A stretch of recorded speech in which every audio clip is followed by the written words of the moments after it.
ياسين بونو حارس المنتخب الوطني والهلال السعودي حاليا منافس على 3 الألقاب فردية اللي هما البالون دور. كيف ما سمعتي ياسين بونو كاين ضمن لائحة 30 لاعب اللي منافسين على البالون دور. الجائزة الثانية هي جائزة ياشين اللي كتقدم في نفس السهرة ديال البالون دور واللي كتعطى لأفضل حارس بوندون الموسم واحد. والجائزة الثالثة هي جائزة ذا بيست لأفضل حارس في العالم مقدمة من الفيفا. فخر كبير يكون لاعب أو حارس ديال المنتخب كيترشح لأكبر الجوائز العالمية. راه ما يمكنش يترشح لشي جائزة أخرى. غتكونوا لاحظتوا أنه كانت واحد الفترة ديال الفوت ديال لي فان فين بدات كتبارطاجا كلشي فوت على بونو، فين تبارطاجات بصراحة بشكل كبير. ولكن السؤال هو واش الحارس ديالنا ياسين بونو يقدر يدي شي لقب من هادو؟ غنحاولوا نعرفوا الجوائز كيفاش كيتعطاو لي ديتاي ديالهم واش يقدر يديهم ياسين بونو. المقابل حاجه وحده هي داك اللايك ديروا معاك ونخليكم مع طاب اللي كنبغي ننصح بها اي واحد ساكن على برا وكيوحل باش يصيفط الفلوس لدارهم في المغرب، سواء العيد رمضان ولا اي مناسبه باغي تعاون فيها مالين الدار في المغرب. قلوا معايا مزيان، انت في برا وباغي تعاون داركم في المغرب، فراه طاب احسن حل ووسيله تمكنك من انك تصيفط الفلوس من بلاصتك وفي الحين. الا كنتي ساكن في الدول اللي نخليكم هنايا، اغلبيه الدول اللي كتركزوا فيهم المهاجرين في اقل من دقيقه غتصيفط لداركم المبلغ اللي بغيتي اللي يقدروا ياخذوا في الحين من اي كاش بلس وفكاش وتجاري، يعني من اي بلاصه. احسن حاجه في الابليكاسيون هي ما كايناش كوميسيون. مثلا انا وكاع الدراري اللي كنعرف راه استعملناها في هذه العيد هذا باش نصيفطوا لديورنا. زيد على انك الا استعملتي الكود ديالي فاروق كيزيدوك 50 درهم باش تصيفط على المبلغ اللي انت غتصيفط. انت مصيفط 200 درهم غتولي مصيفط 250. كنصحكم بها وكندعيكم انكم تستعملوها باش تعاونوا ديوركم. تلقاو اللين ديالها في الديسكريبشن.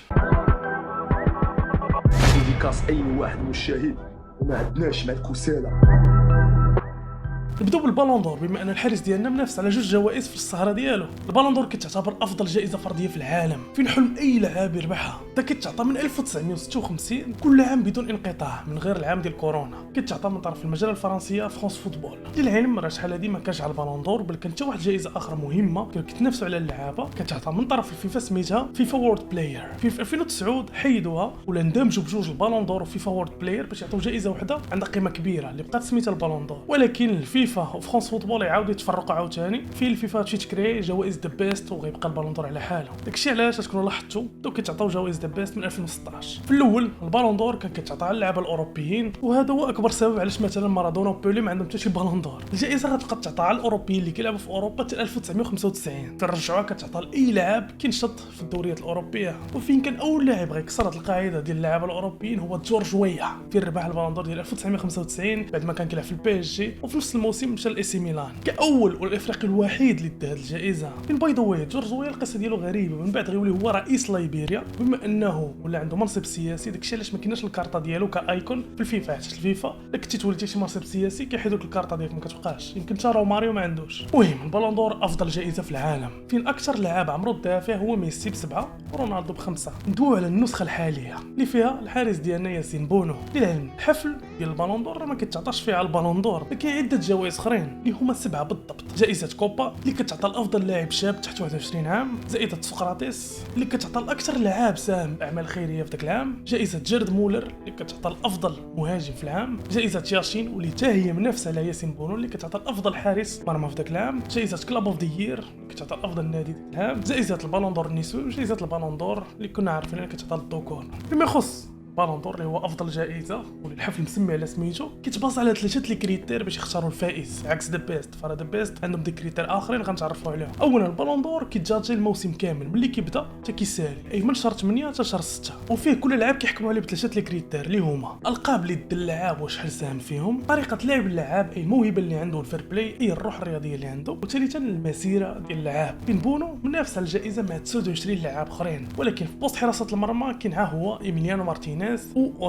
مارتينيز اللي طلع كوب دي موند، واونانا اللي وصل الفينال ديال الشامبيونز ليغ، بينما بونو وصل الدومي فينال ديال كوب دي موند ودا اليوروبا ليغ. صراحه البالون دور صعيب يدا شي حارس مرمى. خير مثال هو في 2014 اللي كان منافس ميسي رونالدو ونوير على البالون دور. نوير ما داش. تقريبا ديما كديو المهاجمين، نادرا ما كديو اللعابه ديال وسط الميدان باش يفهمون هادي من اللعابه ديال الديفونس من غير كانافارو. داكشي علاش البالون دور هذا العام غتختصر على 3 اللاعب اللي هما ميسي مبابي وهالاند، واحد فيهم هو اللي غيداه. نتمنوا عارف البالون دور الحارس ديال ياسين بونو كياخذ شي كلاسمون زوين، ولكن الجوائز اللي كيهموه نيت هما اللي متعلقين بحراسه المرمى اللي هما ديال ياشين ودي بيست اللي حنا غنتعرفوا عليهم. فركزوا على الجوائز اللي يقدر يدي ياسين. ندوي على جائزه ياشين اللي غتقدم في نفس السهره ديال البالون دور اللي غتكون نهار 30 اكتوبر من هذا الشهر، بقى لها والو عاد 3 سيمانات، وفين ياسين بونو منافس فيها مع 9 الحراس اخرين. انا نخليهم لكم هنايا. فين كاين ايميليانو مارتينيز كيف ما قلنا الحارس اللي دا لا كوب دو موند واللي مع الفريق ديالو ما دارش شي حاجه كبيره. عندنا ماك مينيو الحارس ديال اي سي ميلان، اي سي ميلان قدرت توصل للدومي فينال ديال الشامبيونز ليغ وربحات الدوري. عندنا تيبو كورتوا كما شفتوا في المونديال حنا قصيناهم من الجروبات، والريال ما دارتش شي حاجه كبيره العام اللي فات من غير انه وصلت للدومي فينال ديال الشامبيونز ليغ بيان سور ودات الكوبا ديل ري. عندنا ارون رامتي الحارس ديال ارسنال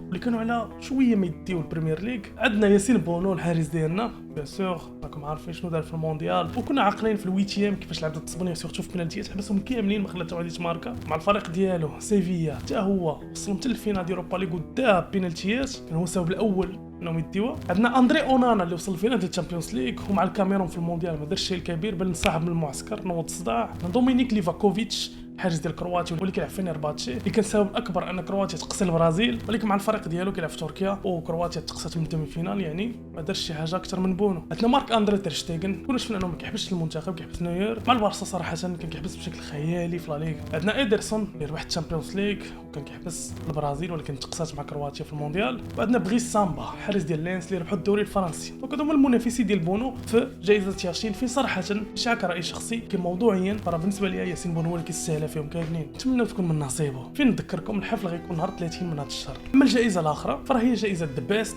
افضل حارس مرمى اللي كتقدم من طرف الفيفا واللي عندها سيستم اخر مغاير، وهي اللي كان يمكن لينا نفوتيو على بونو فيها. داخل فيها الفوت العوامل باش تربح ذا بيست كاينين 4، كل وحده فيهم كتاخذ 4 اي 25%. العامل الاول اللي يخليك تربح هو لي فوت ديال لي كابيتان ديال 211 سيليكسيون اللي كاينه ديال الكره. ثانيا هي لي فوت ديال 211 مدرب ديال 211 منتخب اللي كاينين. ثالثا هي الفوت ديال الصحفيين ديال كل منتخب اي كاين 211 حتى هما. ورابعا هي الفوت ديال الجمهور ولي فان، هي فين دخلنا حنايا نفوتيو. في هذه الجائزه كاينين عا 5 المشاركين اللي فيهم بونو يبونوا منافسه مع 4 الحراس اخرين. علاش؟ حيت الامر مختلف. جوائز ذا بيست ما كتاخذش الموسم كامل بل كتاخذ لك عام الاخر ديال شهر 12 حتى شهر 8، يعني ما واخداش المونديال اون كونسيديراسيون كاع. وهذا اكبر دليل علاش مارتينيز ما كاينش كاع في ذا بيست حاليا ودا العام اللي فات. يعني ذا بيست كتجوجي المردود ديال اللعاب ولا على حسب لي فوت ديال 4 الهيئات من شهر 12 اي من اللي سال المونديال حتى لاخر شهر 8. فين بونو ديال اليوروبا ليغ ما كياخذوش اداء الموسم كامل، يعني المونديال ما محسوبش. فين بونو منافسه مع ايدرسون حارس ديال السيتي واللي دا الشامبيونز ليغ، كورتوا اللي وصل للدومي فينال ديال الشامبيونز ليغ، مارك اندري تير شتيغن حارس ديال البارسا، واونانا اللي وصل للفينال ديال الشامبيونز ليغ. فين كنظن انه واخا نحيدوا المونديال فين دار اداء خيالي، بونو كيبقى انه دا اليوروبا ليغ مع سيفيا وفين ربحهم في بينالتيات فينال، يعني حتى هنا عنده حظوظ كبيره يديها. كيف ما قلنا فرا في ذا بيست غيتعطاو جوائز اخرى ماشي على لي غارديان كافضل مدرب افضل هدف اللي هي جائزه بوسكاش الى اخره. فين الحفل ديال ذا بيست غيكون في شهر 2 قلنا البالون دور هذا الشهر وذا بيست غيكون في شهر 2. نتمنوا الحارس ديالنا ياسين بونو يدي ياشين وجائزه ذا بيست لافضل حارس ويدخل في افضل التشكيله لهذا العام سواء ديال البالون دور ولا ذا بيست. اما البالون دور كيف ما قلنا فراه غيتلعب على 3 لعابه اللي هما مبابي هالاند وميسي. نتمنوا اللعابه المغاربه كحكيمي زياش اقرد زلزولي عدلي الى اخره علاش لا المستقبل يبداو يترشحوا هاد الجوائز بحال هكا فراه شرف كبير. هذا ما كان في الفيديو ديالنا. نتمنى نكون شرحت لكم النظام ديال البالون دور وديال ذا بيست فراهما هيئات مختلفين كانوا تجمعوا وتفرقوا عاوتاني علاش لا الحارس ديالنا يدي كلشي. معكم فاروق لايف نتلاقاو في فيديو جاي. تهلاو لي في راسكم.